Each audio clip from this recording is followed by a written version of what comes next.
Hello, magandang hapon po mula dito sa Cherry Hill, New Jersey. So napanood nyo na yung video ko kahapon tungkol kay Sherry Ann, aka Barbie. At ang ganda niya talaga.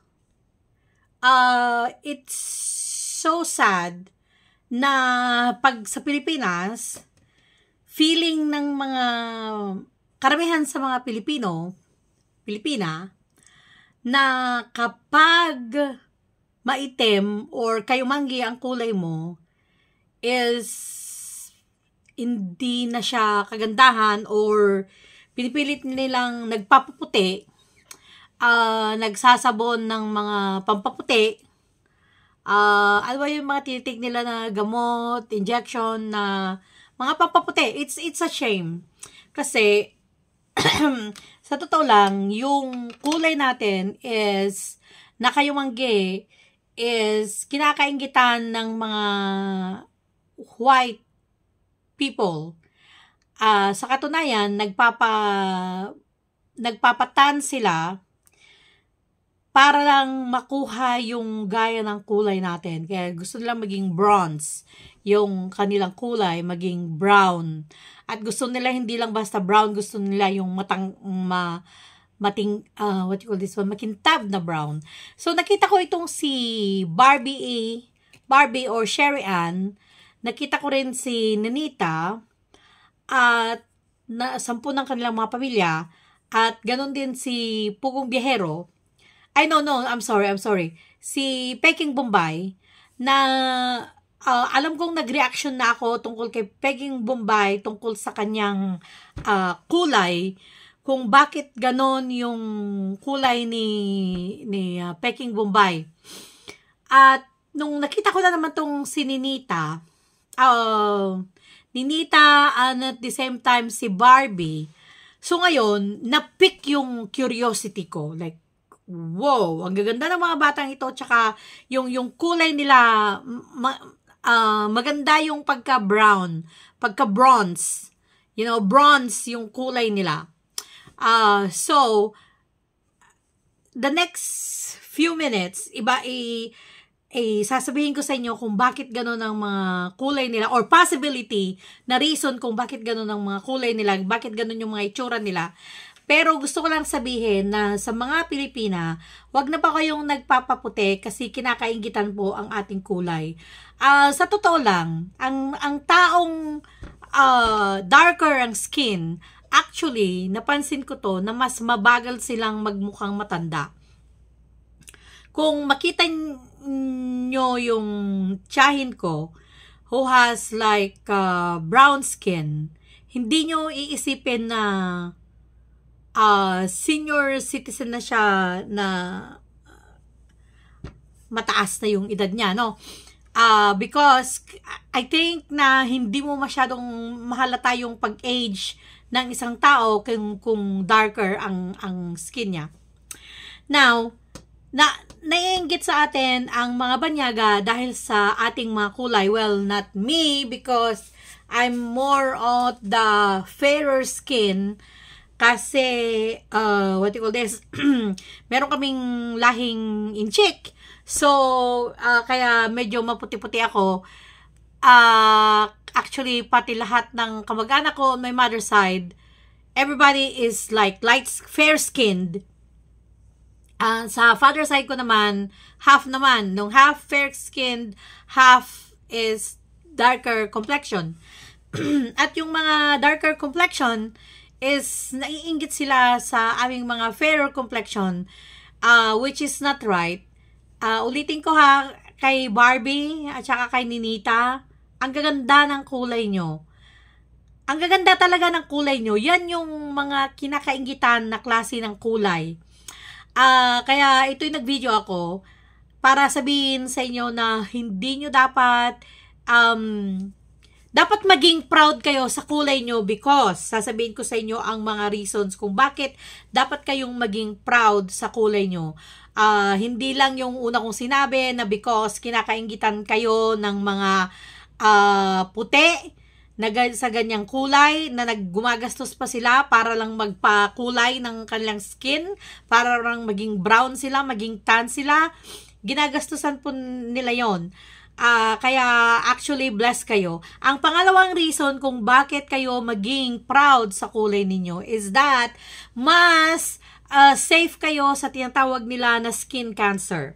Kasi mas naapektuhan ang mga fair skin o mga lighter skin ng skin cancer, at yung mga darker skin is medyo mas safe sila sa skin cancer.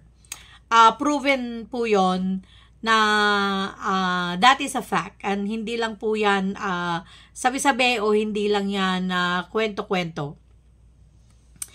Okay, ngayon naman, so yon, dalawa. Pangatlo na reason kung bakit nyo dapat ipagmalaki ang inyong kulay. Barbie, Cherry Ann, my dear, at saka ni Nita. Because kayo ang original na mga Pilipino. Yes! Kaya kung sino man ang dapat na ma-out of place, ma-OP, or dapat na mahiya is hindi kayo. Dahil kayo ang mga beautiful, original, Filipino skin tone, yung kulay niyo at saka yung itsura nyo. Kita nyo yung itsura ni what do you call this, Nita at saka ni Cherry Ann, pati rin yung kanilang mga magulang, no? Yung ilong nila, hindi man katangusan na matangos na ganon, pero hindi siya flat. Kung hindi yung matangos siya na maliit na matangos. Okay. At dahil nga sa nakita ko yung kagindahan ng batang ito, si Cherry Ann, habang pinapanood ko yung video ni Sir Paul, na as you know, maraming salamat sa mga nagpuri sa atin kung bakit natin binigyan natin ng 5,000 ang family ni Cherry Ann. Wag nyo po akong, it's not, hindi po ako kapuri-puri doon. Kayo po ang dahilan kung bakit nakapagbigay tayo. Ulitin ko sa mga hindi nakapanood at saka mga hindi narinig yung sinabi ko kagabi, na kayo ang dahilan kung bakit meron tayong naibibigay na kahit maliit lang na halaga, is because patuloy kayo na nanonood ng ating mga videos at nagko-comment at nagla-like at hindi nag-skip ads. At sa mga bago din na subscribers, maraming salamat sa inyo. But sa mga medyo matagal-tagal lang nag-subscribe sa akin since last year, alam nyo na basta pag meron tayong kita sa YouTube, binibigay po natin yan kay Sir Paul, at sinasabi natin na kahit pa yung kita ng reaction natin, for example kay Alona or for whoever, pero sinasabi natin kay Sir Paul, kasi pag tinatanong sa akin ni na Sir Paul ng kanyang team, para kanino po tong pera, ma'am? So, sinasabi ko, bahala na po kayo. So, ayun, kasi nga, ulitin ko, wala tayo sa ground zero, wala tayo doon. Mas na nakikita ni Sir Paul kung kanino dapat ibigay ang mga tulong. So, ngayon, so 3 reasons nang binigay ko kung bakit nyo ipagmalaki ang mga kulay na kayong mangge na ganyang klase. Oh my gosh. Kung makita, I wish to see in person itong si Cherry Ann. At kita po talaga yung kulay niya sa video, sa still picture niya doon sa video ni Sir Paul. Talagang napakaganda niya. So ngayon, syempre 1 year na rin ako nanonood ng mga videos ni Sir Paul, at alam ko na lagi siya doon sa kabundukan ng Davao. Most of the time nandun siya, at naririnig ko sa kanya yung lumad. Actually, hindi ko alam kong lumad is pertaining to Katutubo in the Mindanao area. Pero ngayon, sinabi ko sa aking researcher, si Zab, sabi ko sa kanya, Zab, kasi pwede ko naman gawin, kaso nga lang, for the next vlog na natin pag-usapan kung bakit. But anyway, bakit napaano ako, yung sabi ko, i-research mo kung ano ang lumad, anong origin nila, bakit nagkaroon ng lumad, what's lumad? Sabi ko kay Zab. So, si Zab, binigyan niya ako ng result ng kanyang research. At ito is interesting.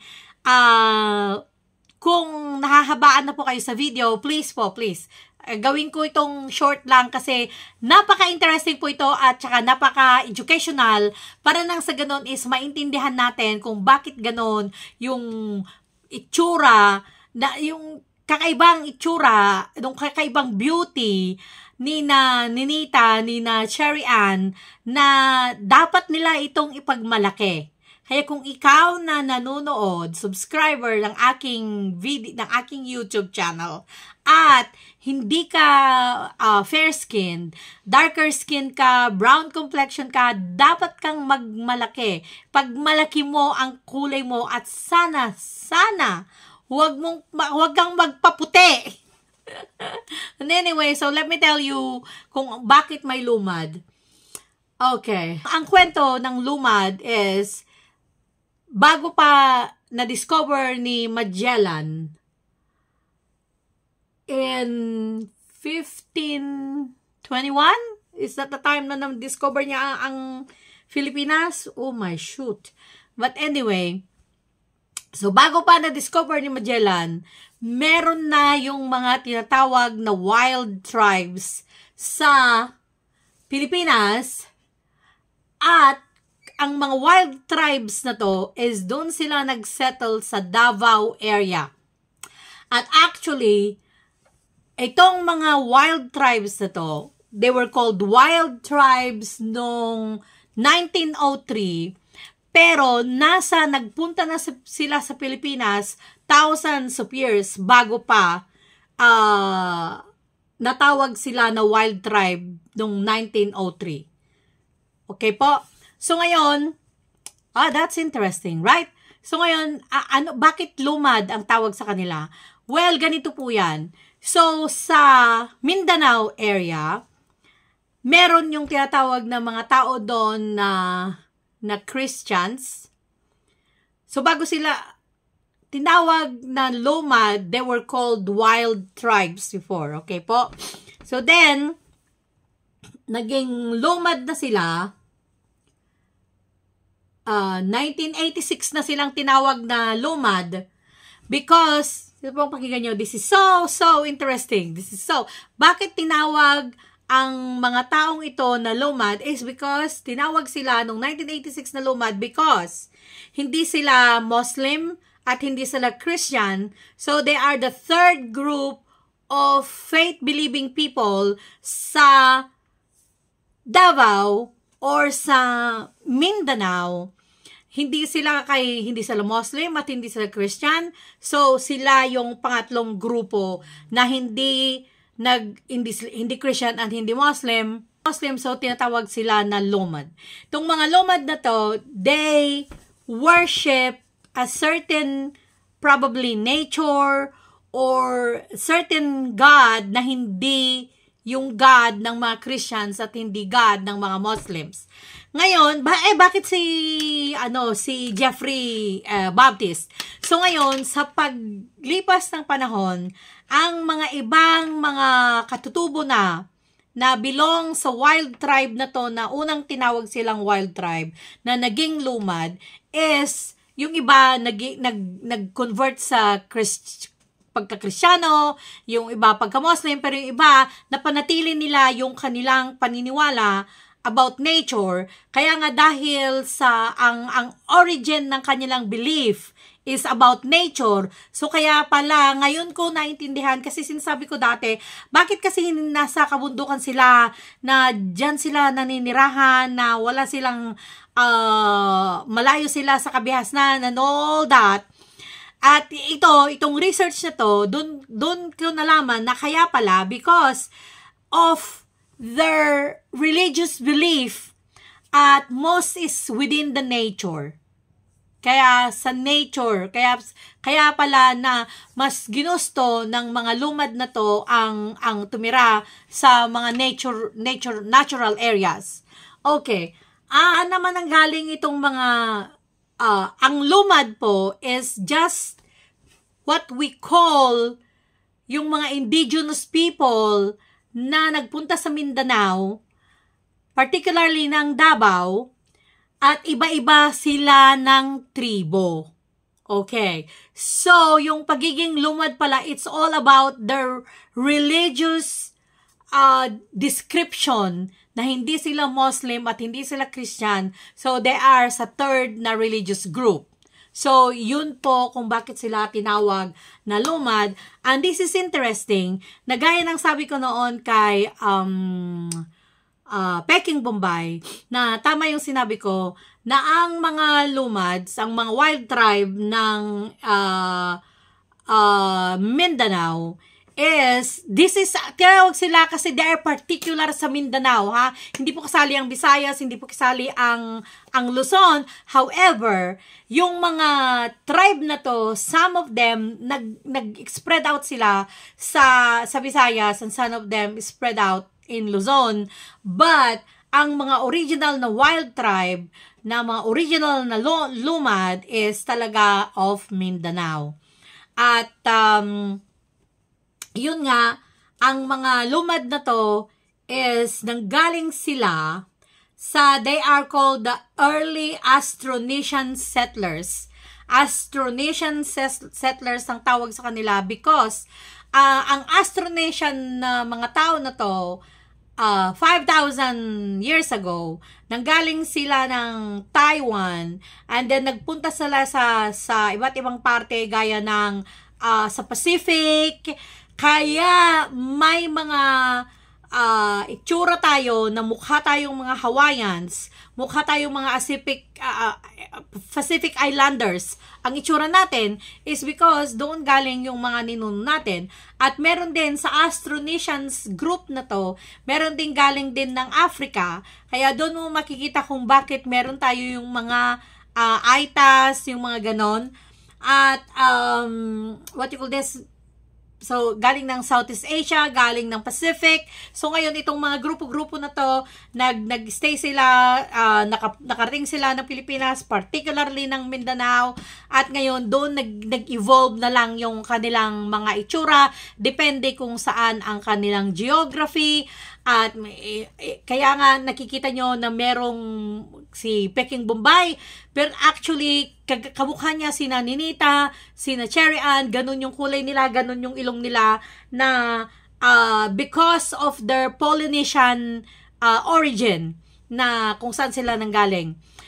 Kung saan nanggaling yung mga katutubo na ito. So, it's very, very interesting talaga. At ang ganda ng history. Kaya, historically, ang mga ang mga lumad po or mga wild tribes na tinatawag, mas sila ang original, sila ang mga original na settlers ng Pilipinas, sila yung mga original na mga Pilipino, bago pa dumating ang mga Kastila, bago dumating ang mga Inchek. Kaya naging marami na tayong mga puti, marami ng mga naging singkit, marami ng nag-iba-iba ang mga kulay. But originally, ang mga lumad po ng Mindanao, ang isa sa mga original settlers ng Pilipinas. Kaya you should be very, very proud sa inyong kulay. Maipagpamalaki ninyo. At kung meron manghuhusga sa inyo or mangbabash sa inyo dahil sa inyong kulay, no, hold your head up high. Taas nyo lang ang inyong noo. Pagkat kayo, ang kulay nyo, ang tunay sa inyo, ang tunay na pinanggalingan ng lahing Pilipino. Kaya, ayun po. If you want more of this topic, just let me know, comment below. I'm just excited. Yung saya-saya ko na malaman na ganito ang history ng lumad na lagi kong naririnig mula kay Sir Paul.